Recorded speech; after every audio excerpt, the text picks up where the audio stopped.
Allez, j'attaque l'horoscope des cancers pour la semaine du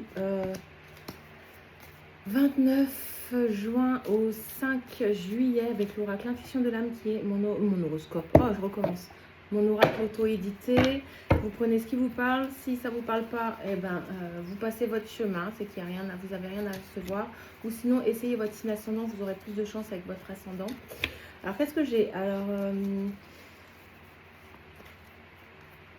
j'ai beaucoup de crainte, d'incertitude, le besoin d'évacuer certaines choses qui vous pèsent. C'est comme si vous alliez à reculons. On vous dit que vous avez du mal à vous sentir entouré de votre famille ou de votre entourage proche, enfin des gens que vous aimez.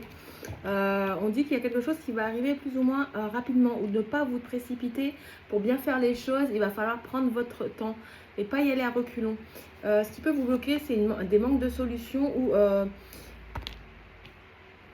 ou le fait de ne pas croire en votre potentiel. C'est dommage parce que vous avez toutes les capacités pour réussir. Il faut juste croire en vous. Vous allez avoir un petit coup de pouce du destin aussi pour réussir quelque chose. Ça va être un succès pour vous. Vous allez comme être honorifié de quelque chose. En tout cas, vous avez du mal à vous écouter, à être fidèle à vous-même. Ou sinon, il y a un manque de fidélité, peut-être dans un couple ou dans une relation avec un partenaire ou avec une soeur, un frère, voilà, quelqu'un qui est proche de vous en temps normal. Moi, j'ai l'impression que vous avez du mal à tenir vos engagements et à être fidèle avec vous-même par rapport à des objectifs que vous avez besoin d'atteindre. Voilà. Donc là, il va falloir avoir la curiosité de faire les choses autrement et vous imposer un rythme régulier pour faire des tâches chaque jour pour atteindre vos objectifs. Voilà, être fidèle à vous-même, faire une liste, checker. À chaque fois que vous avez mis quelque chose en place, évaluer les risques aussi, si ça a fonctionné, ça ne fonctionne pas, etc. Et reprendre les choses si ça ne fonctionne pas, etc. Et avancer pas à pas comme ça, par rapport à vos objectifs. Ça fait très entrepreneuriat, j'ai l'impression. Vous avez une blessure qui est en train de guérir, parce qu'on a ou une énergie de guérissure par rapport à une séparation. Vous allez rencontrer des difficultés financières, mais ça va être passager.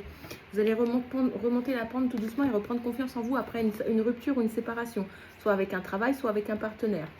Moi, j'ai l'impression que c'est le partenaire. On vous a beaucoup sous-estimé, ça vous a atteint personnellement, ça. Donc, vous avez besoin de reprendre confiance en vous pour vous élever à nouveau. Si vous avez une question en tête, les amis, cancer, qu'est-ce qu'on veut vous dire? Écoutez votre intuition, tout simplement. Et marchez sur les pas de votre destinée avec confiance et assurance. Vous êtes destiné à faire quelque chose d'un peu plus grand que vous ne l'espériez. Hein.